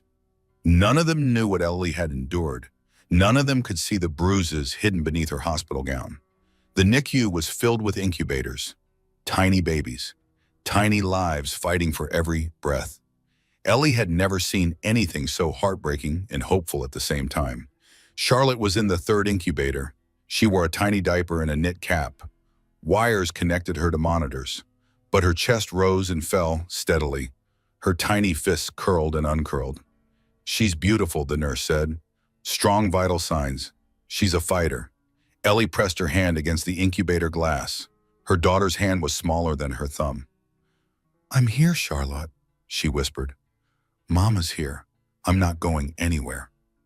She sat with her daughter for hours, watching her breathe, watching her sleep, memorizing every detail of her tiny face. This was what she had fought for. This was what she had risked everything to protect: a small life, a new beginning, a chance to break the cycle of violence. Bernie found her in the late afternoon. He carried a package wrapped in brown paper. Mrs. Ashworth. His voice was gentle. You should be resting. I can't leave her. I understand. He set the package on her lap. This is from Mrs. Callahan. Everything you need is inside. A new phone, yes. The key to the safe house, instructions for what comes next. Ellie looked at the package, at the butler who had saved her life. Thank you, Bernie, for everything. We are not finished yet, Mrs. Ashworth. Mr. Ashworth posted bail this morning. The restraining order is in place, but he is a dangerous man. You cannot return to the estate. I know. The safe house is ready. As soon as you and Charlotte are discharged, I will take you there myself. A safe house, a new phone, a restraining order, a divorce case that was now guaranteed to succeed. Ellie had won. But it didn't feel like victory. It felt like survival. What about you, Bernie? Theodore will know you helped me. He'll destroy you. Bernie smiled sadly. I am an old man, Mrs. Ashworth. I have served terrible people for too long. Whatever Mr. Ashworth does to me is a small price for finally doing the right thing. She reached out, took his weathered hand. I won't let him hurt you, Bernie. When this is over, you'll be taken care of. I promise. You don't owe me anything, Mrs. Ashworth. Seeing you and Charlotte safe is all I need. They sat together in the NICU, watching Charlotte breathe, watching her fight. Two survivors, two witnesses, two people who had chosen courage over silence. Tomorrow the battle would continue. Lawyers and courtrooms and the slow machinery of justice. But today, in this quiet room surrounded by tiny lives and beeping machines, Ellie allowed herself to feel something she had almost forgotten: peace. The safe house was a small apartment above a bakery in a neighborhood Theodore had never visited. Bernie drove Ellie and Charlotte there 3 days after the birth. The car wound through unfamiliar streets, past shops and restaurants, and people living ordinary lives. Ellie held Charlotte close. The baby slept against her chest. So small, so trusting. The apartment was clean and simple. 2 rooms, a kitchen, a bathroom. Nothing like the Ashworth estate with its marble floors and crystal chandeliers. It was perfect. "The rent is paid for 6 months," Bernie explained. "Mrs. Callahan arranged everything. Groceries will be delivered weekly. No one knows you are here." Ellie walked through the room slowly, touched the second-hand furniture, looked out the window at the street below. This was freedom, not luxury, not wealth, just safety. That first night she couldn't sleep. Charlotte was in a bassinet beside the bed, borrowed from Bernie's sister. The sheets smelled like lavender. The radiator clanked softly. Every sound made Ellie jump, every creak of the floor, every car passing on the street below. She checked the lock 7 times, looked out the window every hour, listened for footsteps that never came. She had spent 5 years living with a monster, learning to read his moods, learning to predict his violence. That fear didn't disappear just because she was physically safe. She lay awake until dawn, watching Charlotte breathe, counting the shadows on the ceiling. But she also felt something else, something fragile and unfamiliar. Relief. For the first time in 5 years, no one would hit her. No one would grab her. No one would throw things at her head. She was free, broken and bruised and exhausted, but free. The first week passed slowly. Patricia came by twice. She brought documents to sign, updates on the case, news about Theodore. "He's claiming self-defense," Patricia said. "Says you provoked him. That you attacked him first and he was just protecting himself." Ellie laughed bitterly. "I was 8 months pregnant. I weigh 140 pounds. He weighs 220. Who's going to believe that? No one. We have the video, we have medical records, we have witness statements from Garrett and Deborah. His defense is desperate. What about the prenup? The morality clause is triggered by the felony charges. Even if he pleads down, even if he avoids prison, the clause still applies. You're entitled to half of everything." Half of everything. It still didn't feel real. "And the hidden assets?" Patricia smiled. "Savannah came through. The Swiss accounts, the shell companies, the real estate in his mother's name. It's all documented. Combined with what Bernie found, Theodore's net worth is actually closer to 300 million than 200 million. Half of that is yours. $150 million. Ellie had grown up counting pennies. Now she would have more money than she could spend in 10 lifetimes. But it wasn't about the money. It had never been about the money. It was about Charlotte, about giving her daughter a life free from violence, a future without fear. The second week brought an unexpected visitor. Ellie was feeding Charlotte when the doorbell rang. Bernie checked before opening. Then he smiled, actually smiled. "Mrs. Ashworth, there is someone here to see you." Vivian Ashworth stood in the doorway. Ellie's first instinct was fear. This was Theodore's mother, his enabler, the woman who had dismissed and belittled Ellie for 4 years. But Vivian looked different, smaller somehow, older. The diamonds and disapproval were gone. In their place was something that might have been shame. "May I come in?" Ellie hesitated, then nodded. Vivian entered the small apartment, looked around at the modest furniture, the baby bottles on the counter, the laundry drying on a rack. "I know what you must think of me," Vivian said, "and you're right to think it." "Why are you here, Vivian?" The older woman sat down heavily. She looked exhausted, as if she hadn't slept in days. "I know what my son is," she said quietly. "I've always known, because his father was the same way." Ellie said nothing, waited. "Harold hit me for 30 years, started on our wedding night, never stopped until the day he died." Vivian's voice was flat, emotionless, as if reciting facts from a history book. "I told myself it was normal, that all husbands were like that. that I just needed to be a better wife. I'm sorry, Vivian, but that doesn't excuse. I know. Nothing excuses what I allowed to happen to you, to the women before you, to, she paused, swallowed hard, to Margaret. Ellie's breath caught. You know about Margaret? I suspected for years. Harold was drunk that night, raging about something Margaret had done. I heard the argument, then the fall, then the silence. Vivian's hands trembled. I chose not to see, just like I chose not to see what Theodore was doing to you. The confession hung in the air.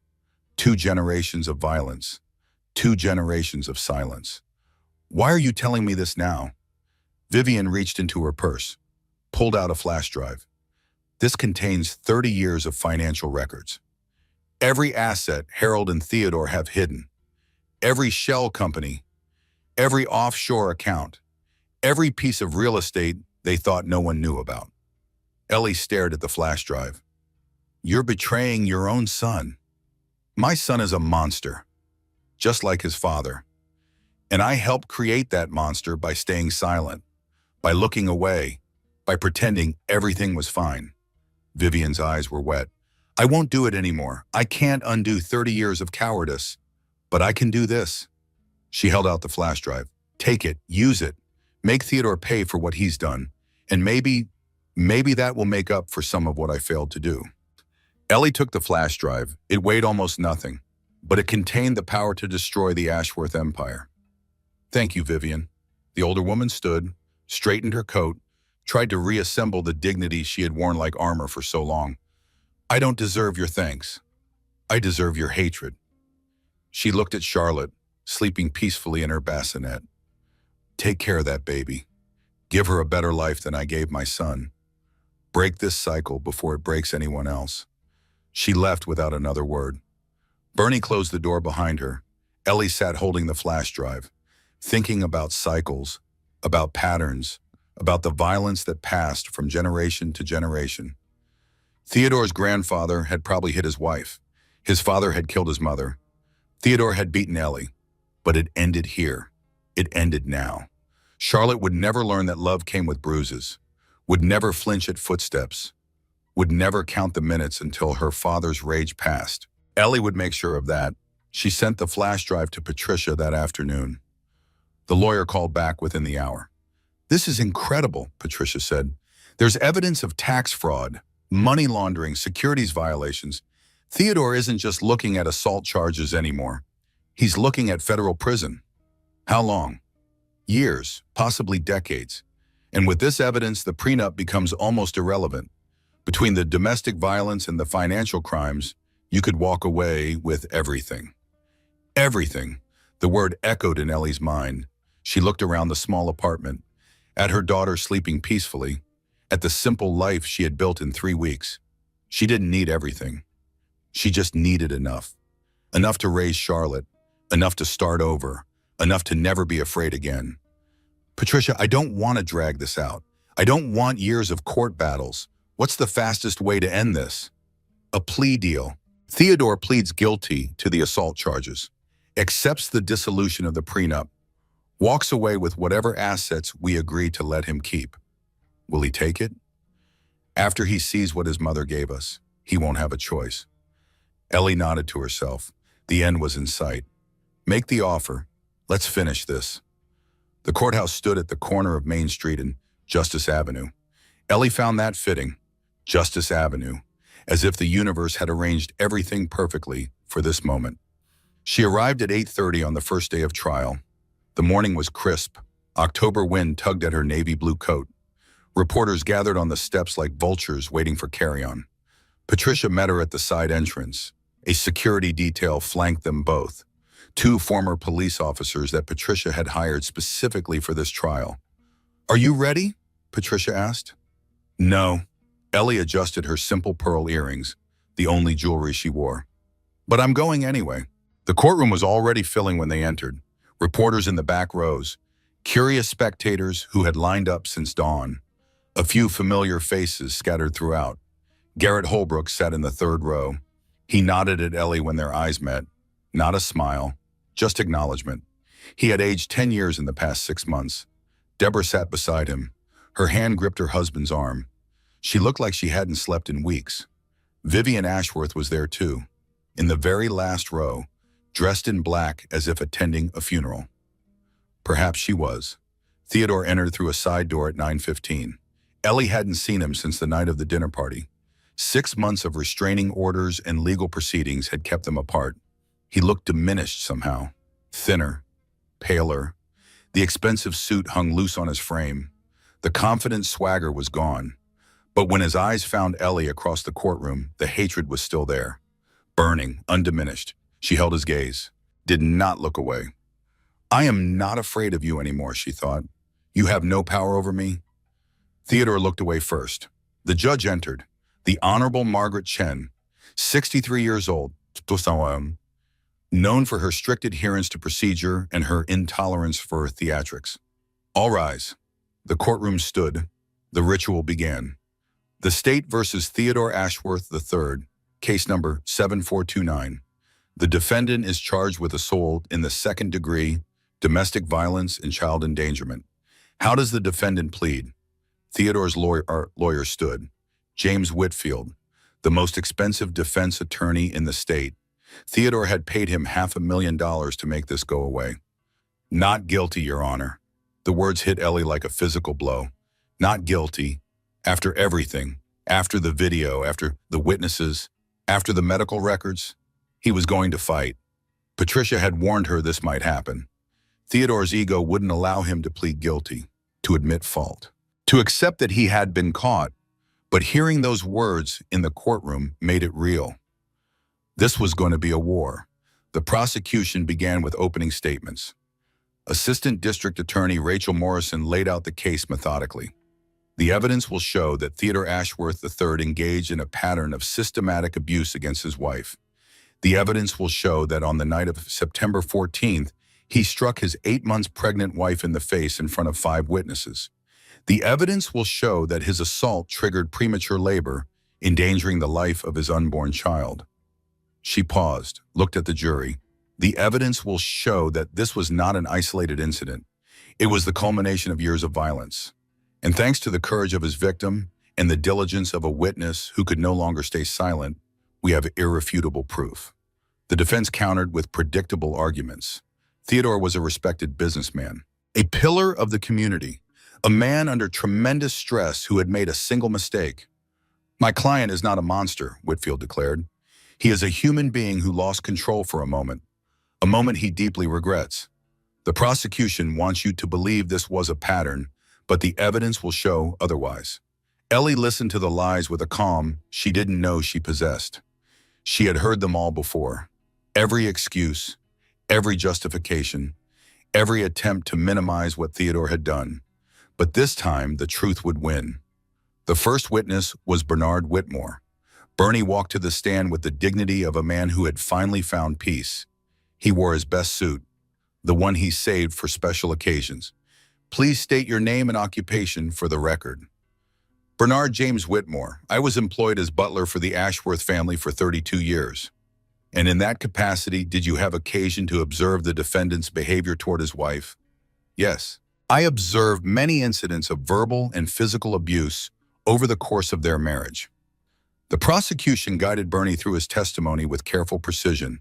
The incidents he had witnessed, the bruises he had seen, the sounds of violence he had heard through closed doors. "Mr. Whitmore, why did you begin recording these incidents?" Bernie's answer was slow, measured, heavy with decades of guilt. "Because I failed to act once before. When I was a young man, I witnessed Theodore's father assault his mother. I saw things I should have reported. But I was afraid. I was a servant. I had no power. So I stayed silent." He paused. His weathered hands gripped the witness stand. "When Margaret Ashworth died, I told myself it was an accident, that I hadn't seen what I knew I had seen. I carried that lie for 30 years. "What did you see, Mr. Whitmore?" Whitfield jumped up. "Objection. Relevance. This trial is about the defendant, not his deceased father." Judge Chen considered. "I'll allow it. The witness may answer." Bernie looked at the jury. 12 strangers who would decide Theodore's fate. "I saw Harold Ashworth push his wife down the stairs. I watched her fall. I heard her neck break when she hit the bottom. The courtroom erupted. Reporters scribbled frantically. Spectators gasped. Even the judge looked shaken. Order. Judge Chen banged her gavel. Order in the court. When silence returned, Bernie continued. I should have spoken then. I should have gone to the police. But Harold Ashworth threatened me. He said he would destroy me if I ever told anyone. So I kept quiet. I let a murderer go free. His voice cracked. When I saw Theodore doing the same things to Ellie, I knew I couldn't stay silent again. I couldn't watch another woman die in that house. So I started recording. Every incident, every threat, every act of violence. And on the night of September 14th, were you recording? Yes. I positioned myself by the sideboard with my phone hidden beneath a silver tray. I recorded the entire evening. The prosecution introduced the video as evidence. Exhibit A, the cornerstone of their case. But that would come later. First, they needed to establish the pattern. Day 2 brought Dr. Caroline Webb to the stand. The doctor testified for 3 hours. She described every injury she had documented, every lie Ellie had told to explain the bruises, every note she had made in her careful medical records. Dr. Webb, in your professional opinion, were these injuries consistent with the explanations Mrs. Ashworth provided? No, they were not. Can you elaborate? Dr. Webb turned to face the jury. Her voice was calm but firm. Mrs. Ashworth told me she walked into a door. She told me she fell downstairs. She told me she bumped into furniture. But the pattern of injuries was inconsistent with those explanations. She pulled up photographs on the courtroom display. Ellie looked away. She had lived those bruises. She didn't need to see them again. The bruising on her upper arm showed a clear grip pattern. 4 fingers on one side, thumb on the other. That pattern is consistent with someone grabbing her forcefully. More photographs. The contusion on her cheek showed a distinct handprint, again inconsistent with walking into a door. More photographs. The injury to her ribs showed impact trauma, the kind you see in car accidents or physical assaults, not from bumping into furniture. Dr. Webb looked at Theodore. Her expression was controlled, but her eyes were cold. In my 20 years of practice, I have seen hundreds of cases like this. Women who lie to protect their abusers, who make excuses, who blame themselves. Mrs. Ashworth's injuries were classic presentations of intimate partner violence. There is no other reasonable explanation. The defense tried to discredit her on cross-examination, suggested she was biased, that she saw abuse where none existed, that she had a political agenda. Dr. Webb remained unshakable. I document what I see, Mr. Whitfield. I let the evidence speak for itself, and the evidence in this case is overwhelming. Day 3 brought Savannah Pierce. She testified via video deposition from an undisclosed location. Theodore's former mistress was terrified. Ellie could see it in the way she fidgeted, the way her eyes darted off camera, but she testified anyway. Ms. Pierce, how did you meet the defendant? I was hired to redesign the offices for Ashworth Development. Theodore and I began an affair about 8 months before his wife gave birth. Did the defendant ever discuss his marriage with you? Yes, he told me his marriage was over, that he and Ellie were separated, that she was only staying for the money. Was that true? No, Savannah's voice wavered. I found out later that they were still living together, sharing a bedroom, that Ellie was pregnant with his child the entire time we were seeing each other. How did you find out the truth? Ellie contacted me. She asked to meet. I thought she was going to confront me, but instead she showed me evidence. Medical records, photographs, documentation of what Theodore had done to her. Savannah wiped her eyes. I had no idea. He was always so charming, so gentle with me. I never imagined he was capable of violence. And after you saw this evidence, what did you do? I ended the relationship immediately. I gathered whatever financial documents I could access, bank statements, emails, evidence of hidden assets, and I gave everything to his wife's attorney. The defense tried to paint Savannah as a scorned woman seeking revenge, a liar trying to hurt the man who had rejected him or her. It didn't work. The jury had seen the photographs. They had heard Bernie's testimony. They knew what Theodore was. Day 4 brought Garrett and Deborah Holbrook. Garrett testified first. His discomfort was palpable. This was his business partner, his friend, the man he had trusted for 20 years. Mr. Holbrook, please describe what you witnessed at the dinner party on September 14th. Garrett swallowed hard. We were having dessert. The conversation turned to the Henderson property.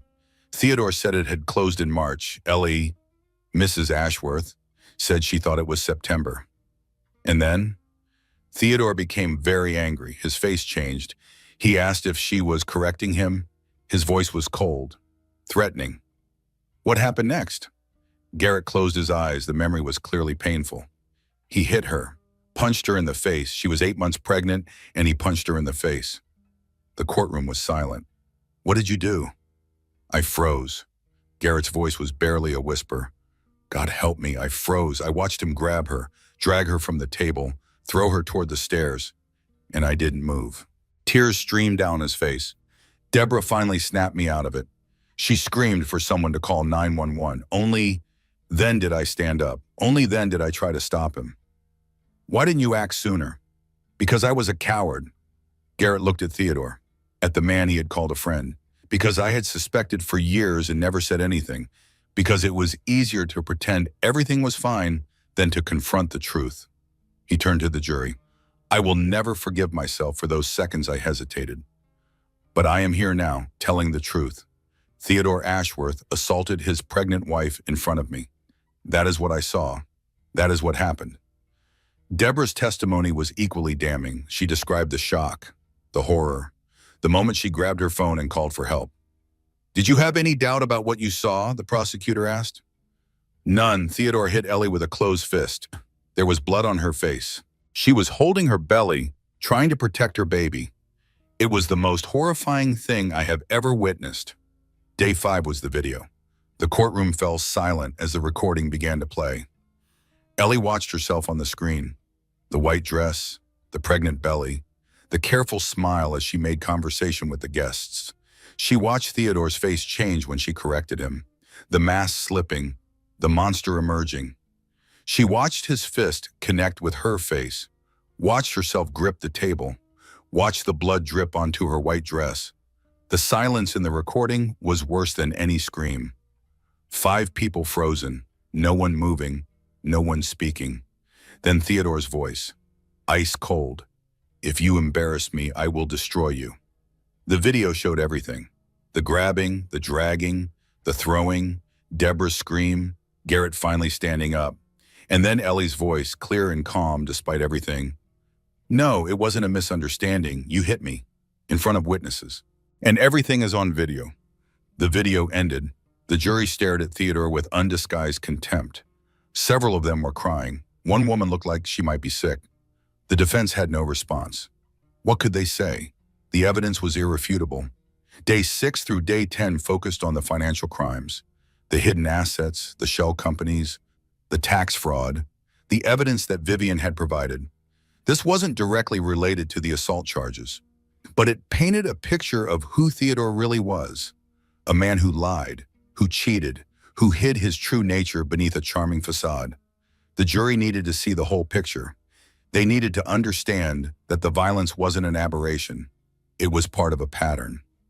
Day 11 through day 14 was the defense's turn. Whitfield called character witnesses. Business associates who praised Theodore's generosity. Country club members who described his charm. Even a former mayor who had received campaign donations from Ashworth Development. None of them had seen what happened behind closed doors. None of them knew the real Theodore. The defense also called a psychologist, Dr. Robert Harmon. He testified that Theodore was under extreme stress at the time of the incident, that the assault was an isolated event, not indicative of a pattern. In your professional opinion, Dr. Harmon, is Mr. Ashworth a danger to others? No, I believe this was a singular lapse in judgment triggered by extraordinary circumstances. With proper treatment, Mr. Ashworth poses no threat. The prosecution demolished him on cross-examination. Dr. Harmon, did you review the medical records documenting 18 months of injuries to Mrs. Ashworth? Yes. And you still believe this was an isolated incident? The injuries documented could have multiple explanations. Dr. Harmon, did you watch the video of Mr. Ashworth punching his pregnant wife? Yes. Did that look like a man acting in self-defense? The video shows a momentary loss of control. Did Mr. Ashworth appear to be in any danger from his pregnant wife when he struck her? Silence. No, he did not. No further questions. Day 15 was Ellie's testimony. She had prepared for weeks, rehearsed with Patricia, practiced staying calm no matter what questions were asked. But nothing could truly prepare her for facing Theodore across that courtroom. She walked to the stand in her simple navy dress, no makeup to hide her face, no jewelry except the pearl earrings her mother had given her. The prosecutor guided her through the story gently. The courtship, the wedding, the first slap. Why didn't you report the abuse to the police? Because I loved him, because I believed he would change, because he apologized every time and promised it would never happen again. But it did happen again. Yes, it escalated. Slaps became punches. Punches became throws. By the time I realized how bad it was, I was already trapped.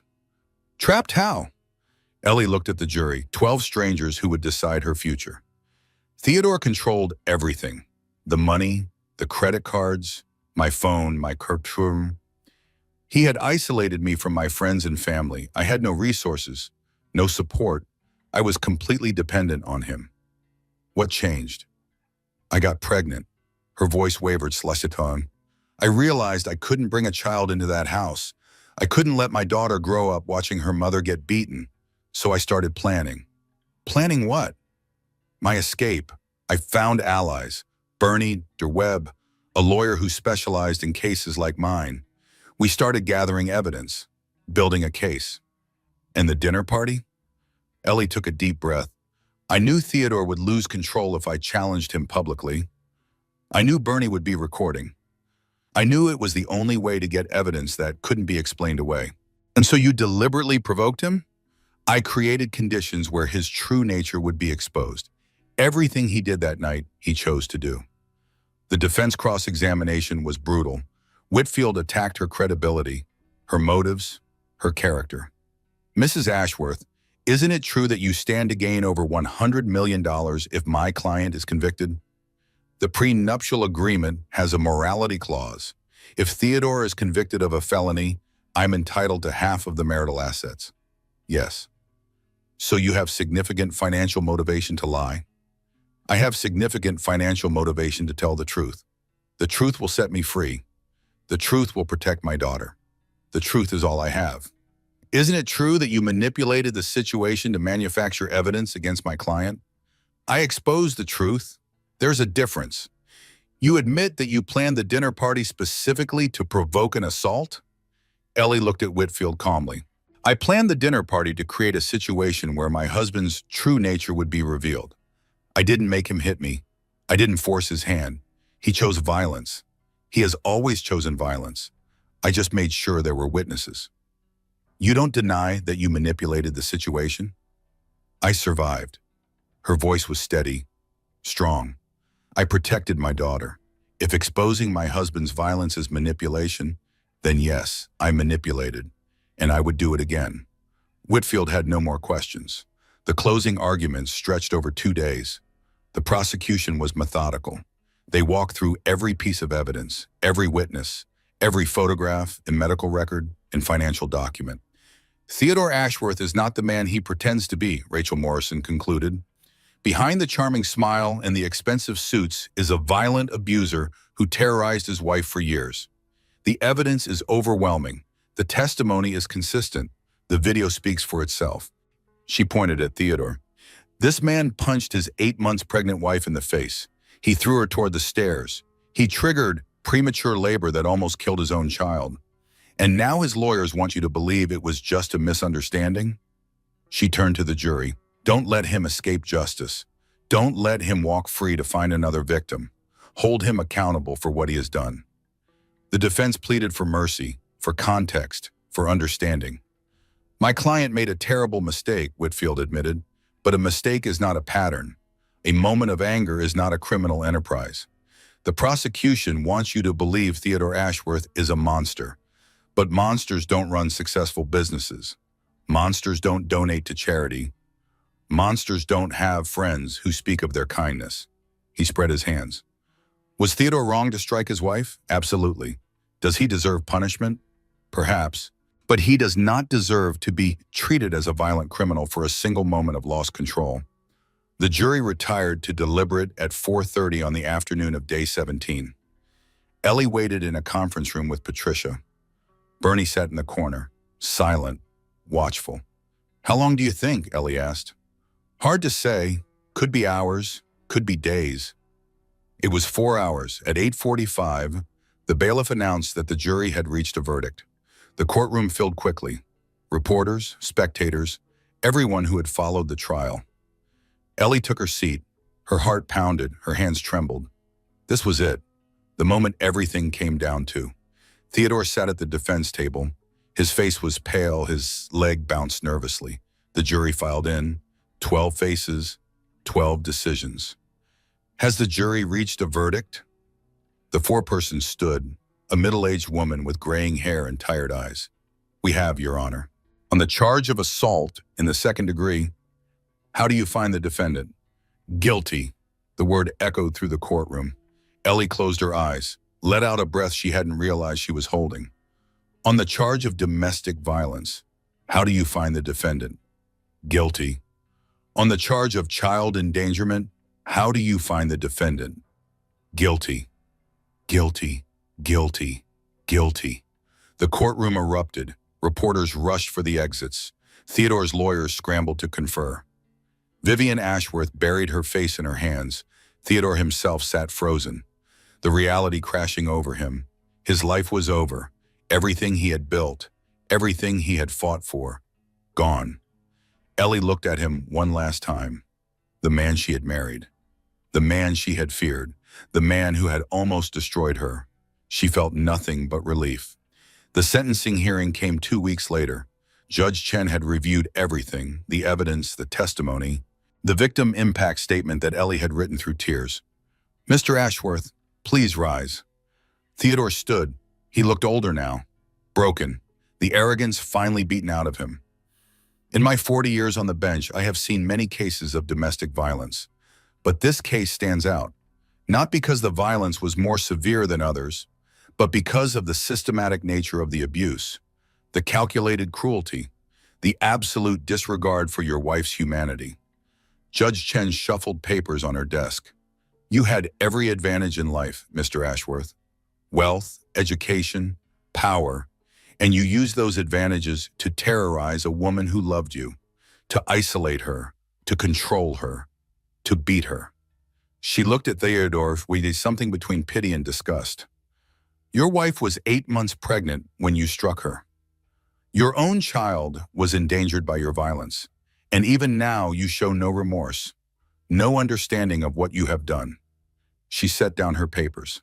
The prosecution has requested the maximum sentence. Given the severity of your crimes and your lack of contrition, I am inclined to agree. Theodore's lawyer started to object. Judge Chen silenced him with a look.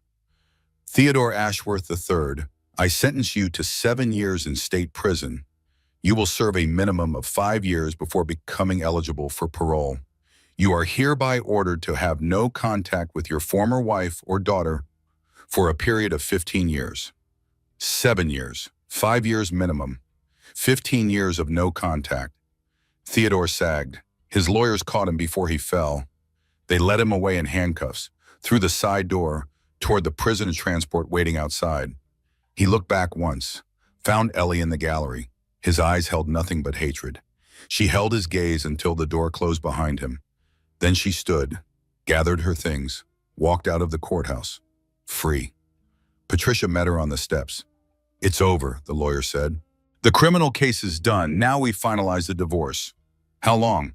A few weeks. Theodore's assets are frozen pending the fraud investigation. But the prenup is clear. You're entitled to half of everything. More, actually, given the hidden assets we uncovered. $147 million. That was the final number. Half of Theodore's actual wealth, including the assets he had tried to hide. Ellie didn't care about the money. She had never cared about the money. But she would take it, use it, build something good from the ruins of her marriage, a foundation for domestic violence survivors, a safe house for women escaping abusers, a legacy of hope instead of fear. Ruth met her at the bottom of the steps. Her mother had been in the gallery every day, watching, supporting, believing. "You did it, baby." Ruth hugged her tight. "You really did it." "We did it," Ellie said. "All of us. Bernie, Dr. Webb, Patricia, even Savannah. I couldn't have done it alone." "And you were never alone. You just couldn't see it." They walked together toward the car, away from the courthouse, away from Theodore, toward whatever came next. Ellie didn't look back. 6 months later, Vermont greeted Ellie with snow. The farmhouse stood at the end of a long dirt road. White fields stretched toward the mountains. Smoke curled from the chimney. Inside, warmth and safety waited. Ellie carried Charlotte up the porch steps. Her daughter was 7 months old now. Fat cheeks, curious eyes, a laugh that sounded like music. The farmhouse had cost $300,000, a fraction of her settlement, but it was worth more than all the money in the world, because it was home. Bernie opened the door before she could knock. He always did that. Some habits from 32 years of service were hard to break. "Welcome back, Mrs. Ashworth. How was the doctor's appointment?" "Perfect. Charlotte's hitting all her milestones. Dr. Webb says she's completely healthy." "That is wonderful news." Bernie reached for the baby. Charlotte went to him willingly. She adored her Uncle Bernie. "Shall I prepare lunch while you rest?" "Bernie, you don't have to." "I want to." He smiled, a genuine smile, something she rarely saw in those first years at the Ashworth estate. "It gives me purpose." Ellie didn't argue. Bernie had moved into the guest cottage 2 months ago. He insisted on paying rent. She insisted on refusing it. They had compromised on him cooking dinner 3 nights a week. The truth was, neither of them wanted to be alone. They had survived something together. That created a bond that couldn't be broken. She settled into the kitchen while Bernie fed Charlotte mashed peas. The room was warm. Sunlight streamed through the windows. The smell of fresh bread filled the air. This was peace. This was safety. This was everything she had fought for. Her phone buzzed. A text from Marcy. "Still coming on Saturday?" Ellie smiled as she typed her reply. "Wouldn't miss it." Marcy had been a regular visitor since the trial ended. Every few weeks she made the drive from Boston. They spent long weekends talking, healing, rebuilding the friendship that Theodore had destroyed. It wasn't easy. 3 years of silence had created distance, hurt feelings, resentment on both sides. But they were working through it, day by day, conversation by conversation. That was how healing worked. Not all at once, not in dramatic breakthroughs, but in small moments, accumulated over time. The first month in Vermont had been the hardest. Ellie couldn't sleep. Every creak of the floorboards made her jump. Every car on the road made her heart race. She checked the locks constantly. 5 times, 10 times, 20 times a night. The fear that Theodore had planted in her didn't disappear just because he was in prison. It had roots that went deep, into her muscles, her bones, her nervous system. She found a therapist in Montpellier, Dr. Sarah Chen. No relation to the judge, ironically. They met twice a week at first, then once a week, then every other week. "Trauma doesn't heal on a timeline," Dr. Chen told her. "Your body learned to be afraid. It kept you alive. Now you need to teach it that you're safe." Teaching her body's safety was exhausting work. She started with small things, leaving the door unlocked while she gardened, taking walks without checking over her shoulder every 10 seconds, sleeping with the bedroom door open. Each small act of trust was a victory. Each moment of peace was a reclamation. By month 3, she could sleep through the night. Most nights. By month 4, she stopped flinching at loud noises. By month 5, she caught herself laughing, really laughing, at something Charlotte did, and she realized it was the first genuine laugh she'd had in years. The money complicated things. $147 million was more than Ellie could comprehend, more than she could spend in 10 lifetimes, more than she had ever imagined possessing. Now, Patricia helped her set up a trust fund for Charlotte, a foundation for domestic violence survivors, investments that would generate income for generations. "You never have to worry about money again," Patricia said. "Neither does Charlotte. Neither do your grandchildren." Ellie didn't know how to feel about that. Money had been Theodore's weapon. his way of controlling her. Every dollar she spent had been monitored, every purchase questioned, every attempt at financial independence crushed. Now she had more money than he did. The irony wasn't lost on her. She donated the first 10 million to shelters across the country, anonymously. She didn't want recognition. She wanted women to have a place to go when they finally found the courage to leave. The second 10 million went to legal funds, helping women afford the lawyers they needed to fight men like Theodore. Men with resources, men who used the legal system as another weapon. The third 10 million went to research, understanding the psychology of abuse, developing better intervention programs, training police and doctors to recognize the signs. The rest she kept, not for herself, for Charlotte, for the foundation she was building, for whatever came next. Money couldn't buy happiness. Ellie knew that better than anyone, but it could buy safety. It could buy options. It could buy the chance to build something better. Marcy arrived on Saturday morning. Her car crunched up the gravel driveway at 10:30. Two kids tumbled out of the back seat, Thomas 6, Emma 4. They ran toward the house screaming Ellie's name. "Aunt Ellie! Aunt Ellie!" She caught them both in a hug. They weren't her biological niece and nephew, but family wasn't always about blood. "Where's baby Charlotte?" Emma demanded. "I want to see baby Charlotte." "Inside with Uncle Bernie. Come on." The house filled with noise and chaos and laughter. Bernie had prepared lunch for everyone. Grilled cheese sandwiches, tomato soup, the kind of simple comfort food that Theodore would have sneered at. Ellie loved it. After lunch, the kids went outside to play in the snow. Marcy and Ellie sat by the fire. Charlotte slept in her bassinet between them. "You look good," Marcy said. "Better than I've seen you in years." "I feel good most days." Ellie watched the flames dance. "There are still hard moments, nights when I can't sleep, days when something triggers a memory and I can't breathe." "That's normal, after what you went through." "I know. Dr. Chen reminds me constantly." She smiled slightly. "I'm learning to be patient with myself. It's harder than it sounds." Marcy was quiet for a moment. Then she said what they had both been avoiding. "I should have done more. Back then. I knew something was wrong. I could see you disappearing. But I let you push me away. Theodore made sure of that. I know, but I should have pushed back harder. Should have shown up at your door. Should have forced you to see what was happening." Ellie reached across and took her friend's hand. "You couldn't have forced me to see anything. I wasn't ready. I had to get there myself." She squeezed gently. "What matters is you're here now when I need you. That's what counts." Marcy wiped her eyes. "I missed you so much. These past 3 years. It was like losing my sister." "I missed you too, every day. But I was too ashamed to reach out. I thought I had chosen him over you. I thought you must hate me." "Never." Marcy's voice was fierce. "I was angry, hurt, confused, but I never hated you. I hated what he did to you. I hated that I couldn't stop it."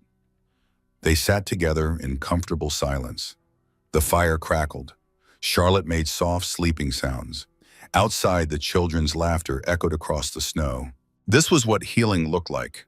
Not dramatic breakthroughs, just two old friends, finding their way back to each other. Ruth came for Thanksgiving. Ellie's mother had aged in the past year. The worry had carved new lines in her face. But her eyes were bright, her spirit unbroken. "This house is beautiful," Ruth said as Ellie gave her the tour. "So different from that mausoleum Theodore kept you in." "That's the point. I wanted something warm, human, a place where Charlotte can run and play and make a mess." "She'll love it." Ruth paused in the doorway of the nursery. "And you? Are you happy here?" Ellie considered the question carefully.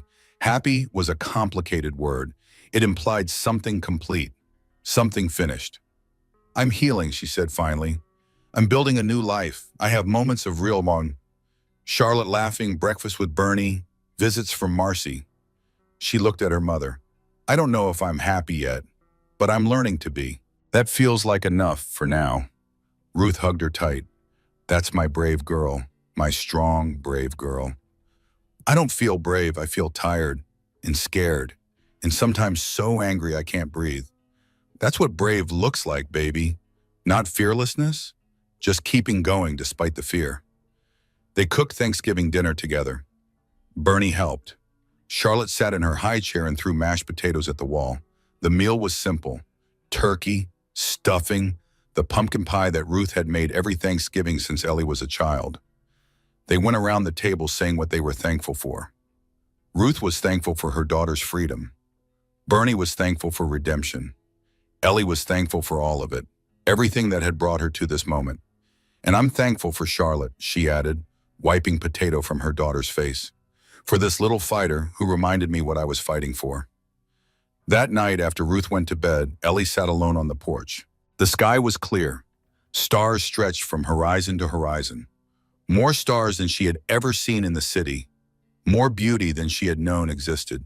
She thought about Theodore, about what he was doing right now, sitting in a prison cell, stripped of his wealth, his power, his freedom. She waited to feel satisfaction, triumph, vindication. Instead, she felt nothing, just emptiness where he used to be. He had taken 5 years of her life. He had bruised her body and broken her spirit. He had almost destroyed everything. But he hadn't. She had survived. She had escaped. She had built something new. And that was victory enough. Charlotte's first birthday came on a crisp December morning. The farmhouse was decorated with balloons and streamers, pink and white, Charlotte's favorite colors. At least, Ellie assumed they were. At 1 year old, Charlotte mostly liked anything she could put in her mouth. The guests started arriving at noon. Ruth came first, then Marcy with her kids. Then Patricia, who had driven 3 hours to be there. Then Dr. Webb, who had become more friend than doctor over the past year. Even Vivian Ashworth came, a surprise that Ellie hadn't expected. Theodore's mother stood on the porch, older, diminished, nothing like the formidable woman who had terrorized Ellie for years. "May I come in?" Ellie hesitated, then stepped aside. "Thank you." Vivian entered slowly. Her eyes swept the modest farmhouse, the simple furniture, the family photos on the walls. "This is lovely. So different from the Ashworth estate." Yes, that was intentional. They stood awkwardly, two women with complicated history, too much between them for easy conversation. "I brought a gift." Vivian held out a wrapped package. "For Charlotte." Ellie took it. Inside was a beautiful handmade quilt, delicate stitching, soft fabric, obviously expensive. "Margaret made it," Vivian said quietly, "for Theodore when he was born. I thought Charlotte should have something from her grandmother." Margaret, Theodore's mother. The woman Harold Ashworth had murdered. The grandmother Charlotte would never meet. "Thank you, Vivian. That's very thoughtful." "I wanted to say," Vivian paused, gathered herself. "I wanted to apologize for everything, for the way I treated you, for what I allowed Theodore to become, for all of it." "You've already apologized. The evidence you gave us, that was justice. This is something else." Vivian met Ellie's eyes. "I was a coward. I watched Harold destroy Margaret. I watched Theodore destroy you. And I did nothing. I made excuses. I looked away." Her voice cracked. "I can't undo 30 years of cowardice, but I can spend whatever time I have left trying to be better, if you'll let me."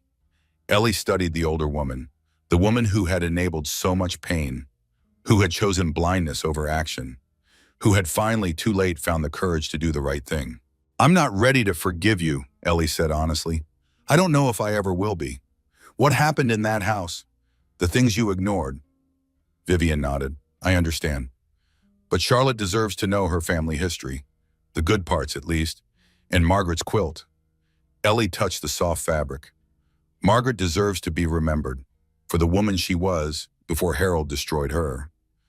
"Thank you." Vivian's voice was barely a whisper. "That's more than I deserve." "Yes, it is."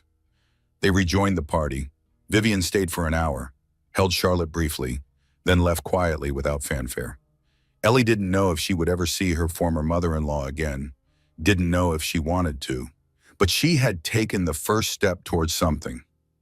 Not forgiveness, exactly, but understanding maybe. The recognition that people were complicated, that even the worst choices came from somewhere. The rest of the party was pure joy. Charlotte smashed her hands into her birthday cake, got frosting everywhere, laughed at the mess she had made. Bernie took approximately 100 photographs. He had become the unofficial documentarian of Charlotte's life. Every milestone captured, every moment preserved. They sang happy birthday, off key, too loud, perfect. After the guests left, after Charlotte was bathed and put to bed, Ellie walked outside. The sun was setting behind the mountains, gold and pink and purple streaking across the sky. Snow sparkled in the fading light. Bernie joined her on the porch. They stood together in comfortable silence. 1 year, Ellie said softly. It's been 1 year since she was born. A great deal has changed. Everything has changed. She looked at her hands, the same hands that had gripped the dining room table while blood dripped from her lip. Sometimes I can't believe we made it, that any of this is real. It's real, Bernie assured her. You made it real. Through courage and determination and an extraordinary will to survive. I couldn't have done it without you. Perhaps not. Bernie smiled slightly. You are stronger than you know, Mrs. Ashworth. You always have been. Ellie considered that, the idea that the strength had always been there, waiting, hidden beneath the fear and the doubt and the learned helplessness. Maybe Bernie was right. Maybe the courage to leave had lived inside her all along. Theodore had just buried it so deep she couldn't find it, until she had to, until Charlotte gave her a reason to dig. What happens now, she asked. Now you live, Mrs. Ashworth. You raise your daughter. You build your foundation. You help other women find the same courage you found. And you? Bernie was quiet for a moment. Then he said something he had never said before. I would like to stay, if you'll have me. Not as a butler, just as a friend. A grandfather figure, perhaps, for Charlotte. Ellie felt tears prick her eyes.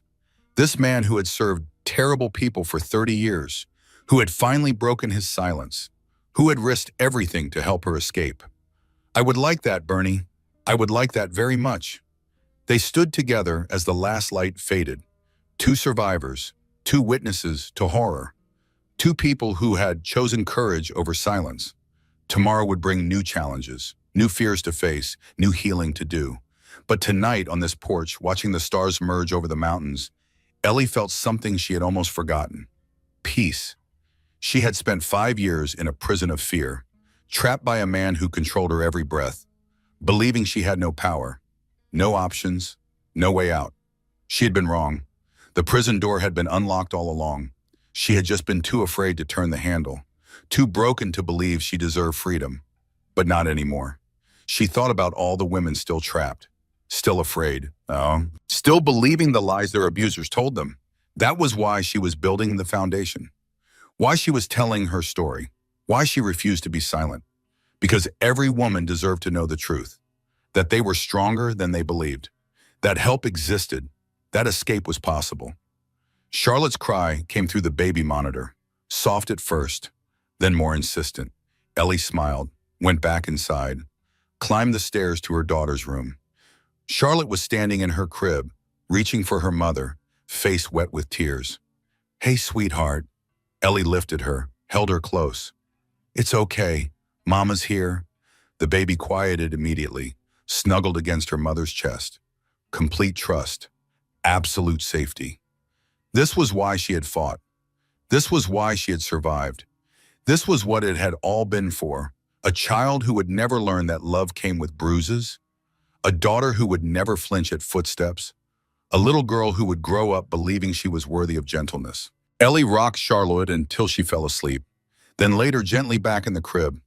She stood at the window, looked out at the mountains bathed in moonlight. Somewhere, hundreds of miles away, Theodore sat in a prison cell, counting the days, the weeks, the years. She didn't think about him often anymore. He was a chapter that had ended, a nightmare she had woken from. Her life now was filled with different things. Charlotte's laughter, Bernie's cooking, Marcy's visits, Ruth's phone calls, the foundation that was taking shape, the women she was helping. She had transformed, not into someone new, into who she had always been. Before Theodore, before the fear, before the learned helplessness that had kept her trapped. The woman in the mirror now was strong, scarred, but whole. She used to think strength meant enduring, staying, surviving whatever was thrown at her. She was wrong. Strength was leaving. Strength was trusting herself when everyone said she was crazy. Strength was building a new life from the ashes of the old. Strength was standing here, in this farmhouse, with her daughter sleeping peacefully down the hall and her future stretching out before her like those endless Vermont hills. She had escaped the prison. She had found her voice. She had reclaimed her life, and she was never going back. And that is how Ellie Ashworth walked out of the darkness and into the light. If this story touched your heart, if it made you feel something real, I would love to hear from you. Drop a comment below. Tell me what moment hit you the hardest. Was it the dinner party, the verdict, or watching Ellie finally find peace? Your comments help other women find these stories.